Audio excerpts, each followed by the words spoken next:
Stephen McCarty here with Heavy Sports, and I am joined by a two-time UFC welterweight title challenger, the number 7 ranked welterweight in the UFC, Stephen Wonderboy Thompson. Thank you so much for taking the time today, and you're back. You're back. You're ready to fight December 3rd in Orlando, Florida. You're taking on Kevin Holland in the 5-round main event, and it seems like it's going to be a striking fest, something that you've been really vocal about wanting since your last fight, Wonderboy. If you could just tell me, I guess, about this fight, how it excites you. Yeah, man. Let's just say it's been almost a year since I fought with Bilal Muhammad last December. I had a few struggles going into, after that fight. I had a torn cartilage in the collarbone that took forever to heal. It's funny when you get older, the slower things heal up. It's kind of irritating. But, and just obviously trying to find the right fight. My last 2 opponents have been, heavy grapplers. I wanted a striker. And of course, what better guy to be able to go out there and face, especially main event Orlando, than Kevin Holland, who's, 6'3", 80-inch reach. The guy's, did very well in the 185 division and then has moved down to 170. So looking forward to this fight coming up in December. Training hard right now. We were kind of speculated that this fight would happen, but I was trying to get on the Madison Square Garden card. I mean, who doesn't want to be on that card? That's just a stacked card, Yeah. So, but we ended up making a main event in Orlando, which is cool. I mean, I like me being main event. Well, I say that now because literally the day of the fight, when everybody else is like already done with their fights and they're having a good time, I'm still in the back like, bro, I'm like last, man. It's like the worst at the same time. It's exciting, but at the same time, it's kind of bad because everybody else is relaxed and fights over with and all that good jazz. But yeah, man, looking forward to it. Now, what are you expecting from Holland? Obviously, as you mentioned, he was quite successful at middleweight. Well, he's very outgoing, very charismatic. I mean, he's exciting to watch, right? I mean, you got to be exciting when you can knock somebody out, especially one of the greatest grapplers in the 185 division off of your back in Jacare Souza. And he's finished some of the best guys, in the division. I mean, his last few fights at welterweight have been amazing, except for his last fight with Hamzat, who should be a middleweight. But anyway, I think he's awesome. He's got a name behind him. He makes the fight exciting. He talks to his opponents, which I'm looking forward to our conversations out there in the octagon. But I think it's going to be a very special night, especially for both people and the fans, because he brings it, man. He's not the type of guy that tries to lay on you or he wants an exciting fight as well. He's looking for the bonuses. He's looking for the knockout. And the last few striking matches that I had, we've gotten fight of the night with Vicente Luque and Jeff Neal. I think this is going to be another one. I really do. I think it's exciting. And what I like about this fight is that, he is a very intelligent fighter and he evolves. So being able to go out there and adapt throughout the fight, that's what makes it exciting for me, the chess match, if you will. Are you somebody that likes to engage in the trash talk inside the cage? Because obviously he's known for that. If he starts, speaking and barking at you or whatever, like, are you gonna kind of hit him back with some stuff or what? I'll probably do it with a smile on my face, just maybe cracking some jokes if he decides to. I think it's going to be fun. I don't know until I'm out there and in the thick of it. But, it's I don't know if it's a way for him to kind of cope with it or to hype himself up or just to get into the fight. He's got to have conversation with you out there, or if that's just his personality. But it's fun to watch. I love to watch Kevin fight and see what he has to say in the cage. So, yeah. I don't know if I'll engage or not. We'll see. Yeah. Now, is there a different level of excitement for you going into this fight, Wonderboy, knowing that, it's likely going to be a striking fight? It means a fight, anything could happen. You could shoot for a double leg, whatever. But the idea is that this is going to be a striking, friendly fight. Is there a level of excitement for you going into this fight, knowing that it's going to take place on the feet where you're, that's where you love to be, versus going into a fight like, say, Bilal Muhammad, where that there's a good chance that there's going to be grappling involved? Yeah. Going into this fight, knowing that that Kevin Holland is more of a striker. He's got great jiu-jitsu now, but he's more of a striker. This excites me because the fans are going to be excited about it. anytime I step out there with a grappler or a wrestler, it could be a potential boring fight or not an exciting fight because my opponents just kind of want to hold me down there and not do a whole like my last few fights haven't been that entertaining. And that's why I love this sport is because I want to be an entertaining fighter. And for the UFC to put me up against somebody and use, our skill sets to put on an amazing show, I think that's going to be it's going to be fun. It's going to be not just a fight, but a fun fight. Having Kevin Holland out there who's a personality. So yeah, it does give me a little bit of excitement leading into it, right? Other than somebody like, if I was fighting Hamzat or something, it would be, man, this could be a boring fight or just the guy shooting in the whole time. I mean, it's like that classic, Damian Maia versus Tyron Woodley fight. When guys are just shooting, and not a whole lot going on, maybe sporadically, but, I'm all for an exciting fight to put on for the fans. Now, I'm not sure if you're a prediction guy, Steven, but do you have a prediction for this fight? How's it going to go? Well, I think Kevin Holland said he's looking for the knockout, obviously. And if it happens, it happens for me. If it doesn't, it doesn't. I'm ready for a 5-minute round war. And that's what I always picture going into a fight, just preparing myself mentally for the hardest fight ever, So a lot of times you get out there and you see guys, I'm going to go for the knockout, and it doesn't happen. They're like defeated, right? Or they're wasting energy to make it happen. So I just let it happen. So I just want to go out there and have some fun, man. And I know that you're fully focused on this fight, but we love talking about the future in the sport, right, Steven? So like, if you get past Kevin, what you fully expect to do, what does your career look like at this point? I know you're likely still chasing the title. I guess, can you give me a kind of a timeline and the path that you're hoping to take to fulfill your dreams in mixed martial arts? Yeah, man. I'm always going for the title. I mean, I feel like the welterweight division is just stacked with like the best wrestlers, right? I mean, you got Bilal, you got Gilbert, you got Hamzat, you got, one of a good grappler coming up this weekend, and Sean Brady. But to be able to have someone like that, I'm always going for the title and still getting better every day with my wrestling and jiu-jitsu. So knowing that may happen, me facing another one of those top grapplers, I'm still getting better every day. So the title is always at the top, is always on my mind in the forefront. So with a good win over him and somebody else, we could easily be back up there with that title, especially having Leon Edwards, who's a good striker, being up at the top and probably wanting another striker at that. Yeah. And as you said earlier, Steven, we haven't seen you fight it's going to be about a year once you get into the octagon in December. So what have you been up to? So I know there's two major things you've got going on. Let's talk about your YouTube channel. So it's just Steven Wonderboy Thompson. If you look it up on YouTube, and you got a lot of different kind of content on there. Can you just explain, I guess, your vision with your YouTube channel and what's going on over there? Yeah, it says Steven Wonderboy Thompson, but it should be Steven Wonderboy Thompson and Sweet Tea. My brother Tony, my younger brother, we've been chatting about doing this for a long time, about doing a YouTube channel, and it was just always like, oh yeah, that'd be cool, and it just never pulled the trigger. But it's been almost 3 years now, maybe longer than that. We actually pulled the trigger and made it happen, and we've learned kind of along the way on how to do this. My brother and myself, just having fun with it, man. To be honest with you, we didn't really know it was going to blow up like it did, in the beginning, and people were really interested in knowing what I have and what's made me Wonderboy as just a fighter. But what I think people are most, excited about and want to know about is behind the scenes Steven Thompson and Sweet Tea, and how the family runs and how we run our business and what I do on a daily basis, and that teaching karate, driving buses, picking kids up from school.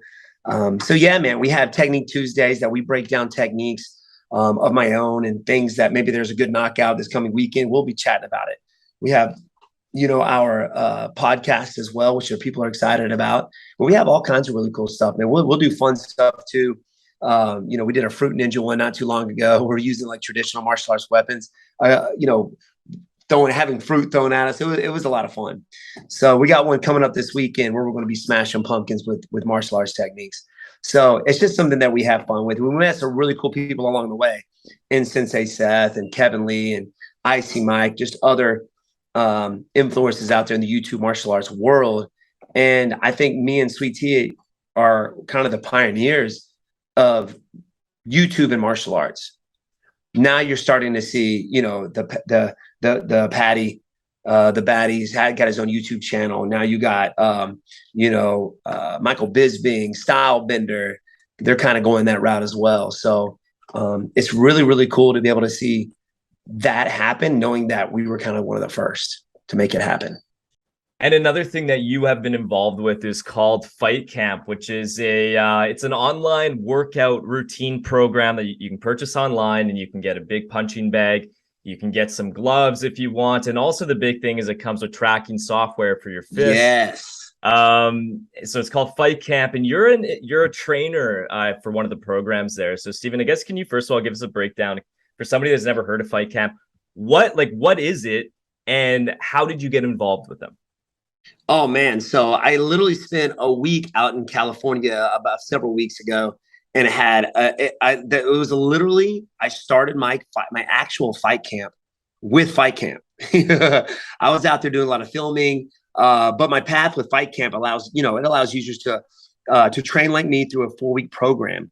So it will walk members through how I structure my training leading up to a fight, things like that. The program drops actually November 7th.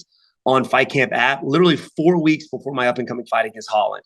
So which I think is pretty cool. So people can actually train with me and through this Fight Camp and literally do the exact same that I'm doing in my own Fight Camp.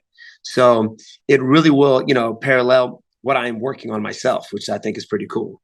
So I love the Fight Camp, man. People can, subscribe. The followers can do the things that I do.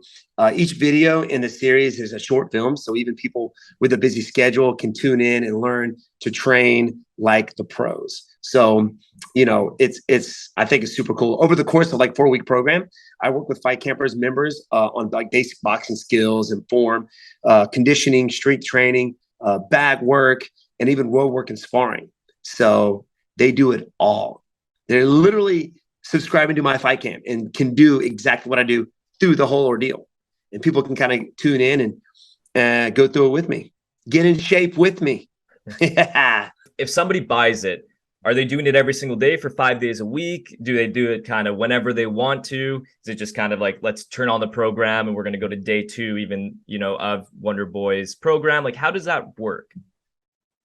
Yeah. So, I mean, when you subscribe, so you go through the 4-week camp with me. So pretty much, I mean, you can do it whenever you have time. And it programs you like, on Mondays, for example, I do these 2 workouts. Tuesday, I have this workout going on. So it varies. So Monday could be a striking day. Tuesday could be a bag work day. Thursday could be, road work or beach drills or ladder drills. So depending on what day, it's something different each time. So you can do it at the comfort of your own home. You can do it, pretty much anywhere, which is what I love about this app. And it's not only that it provides regular people with the tools they need to better their skills and overall fitness, led by not just regular people, but guys with, actual fighting experience. This one I've been curious about. Have you ever considered jumping a weight class, like maybe moving up to middleweight? I don't know if what lightweight would ever be a possibility for you. I thought about it. I told myself when Robert Whittaker was still champion, because I was at the time the only person to knock him out in the UFC. And I told myself, whatever I was ever the title holder, I would love to go up and face him. And that was before I actually saw him at 184 or 185. The dude's a monster. So I'm at like a really weird weight, kind of in between, too small for 185, but like in like the perfect size for 170, but too big for 155.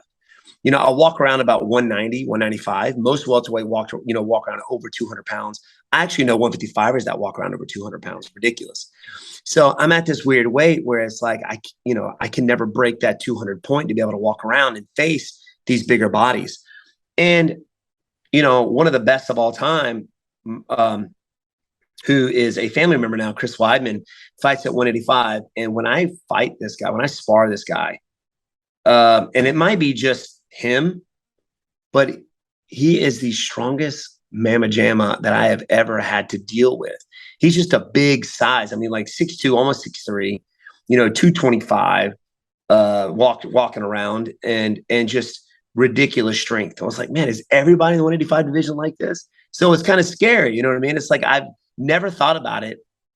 But this one time thinking, all right, when I get to welterweight, I'll go up and fight Whitaker. But yeah, I'm at a really weird weight when you got a lot of these 170 guys who walk around over 200 pounds, 215, and they cut to 170. I could probably see them gain a little weight and go into 185, right? But I'm just not there, man. I don't know. I'm like too skinny or something. I don't know what it is. And it's pretty clear, Stephen, that you're also like you're a big fight fan. You're in the sport, but you're also a guy. It seems that you're a guy that watches the events and you're plugged into kind of what's going on in the MMA world. So I think you're a good guy to ask this question to. What fight are you looking forward to the most that's on the calendar right now? Obviously, besides your own, I'm sure you're looking forward to that one the most.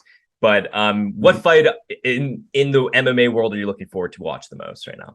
Man, as of right now, there's two fights that I'm actually really wanting to tune into and thinking about, and that's the Izzy Adesanya and Alex Pereira fight.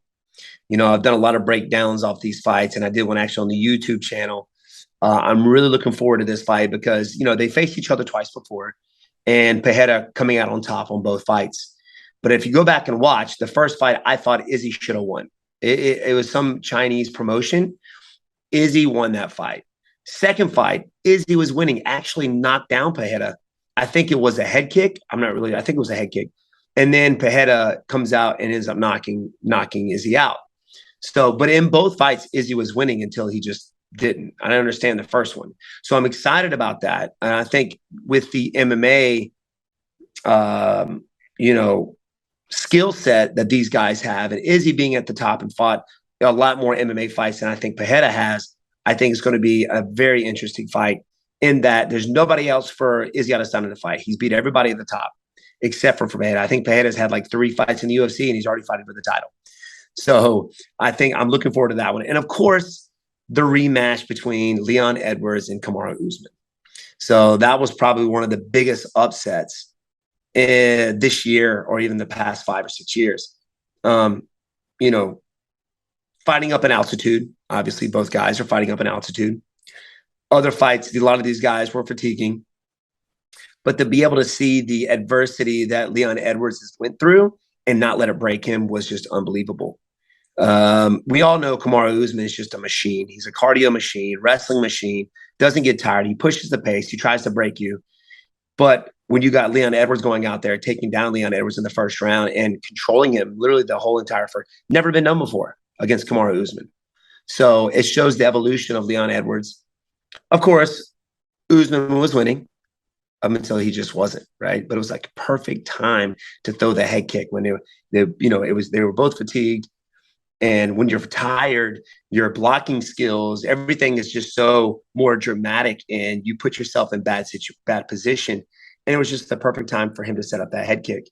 It was just epic. It was actually really cool to see Leon Edwards win that because he's been through so much the past few years, not getting that shot. I mean, it was like a 10-fight winning streak and hasn't fought for the title. It's ridiculous.